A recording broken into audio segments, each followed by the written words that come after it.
Hi everyone, good morning সকলকে। চলে এসেছি আবার একটা শর্ট ভিডিও নিয়ে। তো আমি এখন আছি কোথায় বলো তো? দেখতেই পাচ্ছ, আগের দিন ছিলাম ক্যাফেতে, আজকে আছি মোবাইল শপে।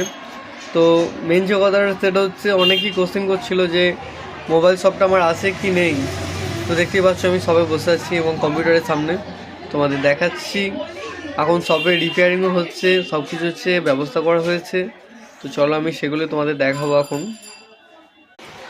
এই যে দেখছো কম্পিউটার সাহেব নন্দী ব্লগস চ্যানেলটা খুলে বসে যাচ্ছি। তোমরা যারা এখনও সাবস্ক্রাইব করোনি সাবস্ক্রাইব করে দাও। এই যে রিপেয়ারিংয়ের জিনিসপত্র এখানে, ওই যে ভাই সামনে দাঁড়িয়ে আছে, সেই সব তোমাদের স্টিকার মেশিন। আমার এখন এখানে স্টিকার পাওয়া যায়, অনেক কিছু, ব্যাগ, সব কিছু পাওয়া যায়। নন্দী প্ল্যানেট